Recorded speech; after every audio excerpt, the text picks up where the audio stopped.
Salam sehat, salam perubahan. Bertemu lagi dengan saya Intan Nilam di channel kesayangan kalian, Poin News.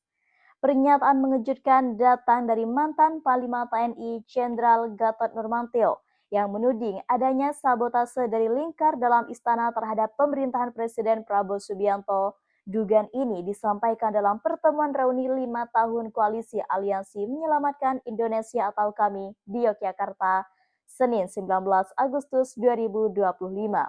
Menurut Gatot, sejumlah kebijakan yang dijalankan para menteri di kabinet justru tidak mendukung visi presiden, bahkan tampak seperti sengaja dibuat untuk melemahkan legitimasi pemerintahan baru. Ia menyinggung secara langsung sejumlah kebijakan kontroversi yang selama ini dipegang oleh menteri-menteri peninggalan era Jokowi. Hati-hati bicara, apalagi hal yang sangat mendasar seperti itu. Nah, kita juga tahu bahwa selama ini Pak Gatot sebenarnya secara tidak langsung itu sangat mendukung Prabowo, tapi sangat takut kalau terjadi campur tangan dalam kutip Joko Widodo dalam pemerintahan Prabowo. Itu saya tahu sikap beliau. Nah, dengan latar belakang seperti itu, saya sangat yakin, saya biasanya keyakinan saya atasi dengan fakta-fakta. Peninggalan era Jokowi, Gatot memaparkan sederet contoh kebijakan yang menurutnya tidak hanya keliru tetapi berpotensi menjerumuskan presiden dalam krisis politik. Yang pertama, pagar Laut Tanggerang, Menteri Kelautan dan Perikanan Sakti Wahyu Trenggono disebut membuat kebijakan pembangunan pagar laut yang bertentangan dengan arahan presiden. Gatot menilai ini bukan sekedar miskomunikasi, melainkan indikasi adanya insubordinasi yang disengaja. Kemudian yang kedua, kenaikan pajak bertambah dari nilai PPN 12%, kebijakan dari Menteri Keuangan Sri Mulyani yang diberlakukan setelah pelantikan Prabowo sempat menimbulkan gejolak besar di masyarakat. Ya, walau akhirnya dibatasi hanya untuk barang dan jasa mewah, Gatot menyebut bahwa langkah awal tersebut sebagai bom waktu yang bisa menjadi alat pemakzulan di kemudian hari. Dan yang ketiga, distribusi gas melon, yang mana program yang digagas Bahlil Lahadalia menuai polemik setelah menyebabkan antrian panjang di sejumlah daerah, bahkan sampai memakan korban jiwa. Presiden akhirnya turun tangan membatalkan kebijakan itu. Bahkan Gatot menilai peristiwa ini sengaja dibiarkan untuk mencoreng citra pemerintah. Kemudian yang keempat, tambang nikel, yang mana di Raja Ampat kebijakan pemberian izin tambang di wilayah konservasi menimbulkan gelombang protes. Gatot menilai bahwa dengan meloloskan izin tersebut, menteri terkait sedang memainkan isu lingkungan untuk menjatuhkan wibawa presiden. Dan yang kelima, blokir rekening massal oleh PPATK.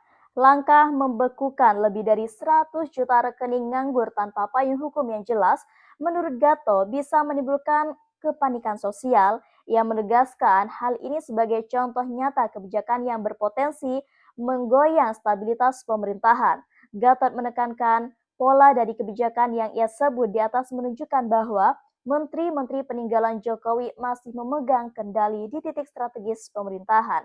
Bukannya mendukung presiden baru, mereka justru dianggap menjalankan agenda terselubung yang merugikan rakyat sekaligus melemahkan legitimasi kepala negara. Ini bukan kebetulan ya kalau kebijakan-kebijakan yang menyengsarakan rakyat itu terus muncul dari orang-orang yang sama, maka patut diduga ada sabotase. Presiden Prabowo harus waspada, ujar Gatot dalam pernyataannya yang dikutip RMOL. Pengungkapan Gatot menambah panjang daftar masalah politik yang dihadapi Presiden Prabowo. Dengan tudingan sabotase ini, publik mulai menyoroti lemahnya koordinasi kabinet dan bagaimana menteri-menteri lama justru menimbulkan konflik internal. Posisi oposisi politik kini memiliki amunisi baru untuk menekankan pemerintah dengan isu sabotase. Legitimasi kabinet dipertanyakan karena kebijakan yang merugikan rakyat justru lahir dari pejabat-pejabat lama yang masih bercokol. Isu pemakzulan kembali mencuat, terutama karena kebijakan seperti kenaikan PPN dianggap bisa dijadikan dasar politis untuk menggoyang presiden hingga saat ini. Belum ada tanggapan resmi dari istana maupun para menteri yang disebut Gatot. Namun di media sosial ya, pernyataan mantan Panglima TNI ini segera viral. Tagar seperti sabotase istana dan tagar cabut Menteri Jokowi ramai digaungkan warganet. Banyak yang menilai ya bahwa ucapan Gatot ini hanyalah pengulangan kritik oposisi lama, namun sebagian besar menilai bahwa pernyataan tersebut sebagai peringatan keras terhadap presiden agar segera melakukan evaluasi kabinet besar-besaran.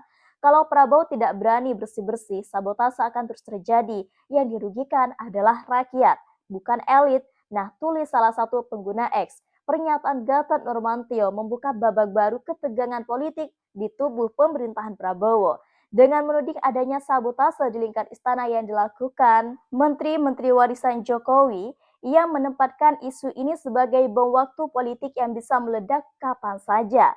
Kini bola panas berada di tangan presiden. Apakah ia akan terus mempertahankan menteri lama demi stabilitas atau justru melakukan reshuffle besar-besaran untuk menegaskan kendali penuh atas pemerintahannya? Isu sabotase ini memunculkan dua tafsir besar di ruang publik. Yang pertama, tafsir pertama yaitu bahwa benar ada manuver politik dari menteri-menteri lama untuk mengerjilkan peran presiden baru sehingga mereka tetap bisa nih mengendalikan arah kebijakan. Tafsir yang kedua, kegaduhan kebijakan hanya menunjukkan lemahnya koordinasi antara presiden dengan menteri lama yang sudah terbiasa bekerja dengan pola lama di bawah tekanan Jokowi. Namun, Gatot menekankan bahwa apa yang terjadi bukan sekedar miskomunikasi, melainkan gerakan sistematis. Kalau hanya soal salah teknis ya, mungkin bisa dimaklumi, tapi kalau sudah terus berulang dan selalu ya merugikan rakyat, itu tanda ada pola sabotase. Ujarnya, pernyataan Gatot semakin menyulut desakan agar Presiden Prabowo ini segera melakukan reshuffle kabinet. Tekanan datang tidak hanya dari kelompok oposisi, tetapi juga dari kalangan internal pendukung. Beberapa partai politik koalisi diam-diam mulai menyoroti dominasi menteri lama. Mereka khawatir keberadaan tokoh-tokoh warisan Jokowi akan terus memicu krisis kepercayaan terhadap pemerintahan baru. Kalau reshuffle tidak segera dilakukan, maka presiden akan terus dihantui isu sabotase. Rakyat pun sulit membedakan mana nih kebijakan asli Prabowo dan mana peninggalan masa lalu yang merugikan, ungkap pengamat kebijakan publik dari UI Lina Mutiasi. Di media sosial, narasi Jokowi masih membayangi menjadi topik yang sangat hangat sampai saat ini. Banyak warganet menilai bahwa transisi pemerintahan belum tuntas karena sejumlah figur lama masih bercokol. Prabowo seperti dipasangi ranjau sejak awal, kebijakan PPN, gas melon, hingga tambang nikel, itu bukan wajah Prabowo, tapi wajah lama yang dipertahankan, tulis seorang pengguna X. Bahkan tagar reshuffle Menteri Jokowi sempat menjadi trending, menandakan bahwa publik ini menginginkan pembaruan nyata di tubuh kabinet. Pertanyaan besar kini menggema, apakah masalah-masalah tersebut memang murni warisan kebijakan dari Jokowi? Ataukah sudah dipasang sejak awal sebagai ranjau politik untuk melemahkan pemerintahan Prabowo? Gatot tegas menyebutkan sebagai sabotase. Namun sejumlah pihak berpendapat bahwa persoalan ini adalah konsekuensi dari minimnya keberanian presiden baru untuk segera membersihkan menteri lama. Beberapa analis menilai bahwa tudingan sabotase itu bisa dibaca sebagai peringatan bahwa menteri-menteri peninggalan Jokowi tidak sepenuhnya loyal pada kepemimpinan baru. Mereka masih membawa kepentingan kelompok lama, sehingga kebijakan yang dijalankan berpotensi mengacaukan stabilitas politik. Narasi lain yang berkembang adalah bahwa Presiden Prabowo sendiri terlalu kompromistis dengan figur-figur lama demi menjaga stabilitas awal pemerintahannya. Ia alih-alih melakukan reshuffle sejak awal ya, ia memilih mempertahankan sebagian menteri warisan Jokowi. Keputusan ini kini berbalik menjadi bumerang. Setiap kebijakan kontroversial yang dianggap sebagai bukti bahwa presiden gagal membongkar lingkar lama yang masih bercokol di kabinet, isu PPN 12%, gas melon hingga blokir rekening massal disebut sebagai contoh nyata bagaimana sebuah kebijakan bisa menggerakkan kemarahan rakyat dan dijadikan amunisi politik untuk menjatuhkan presiden di parlemen.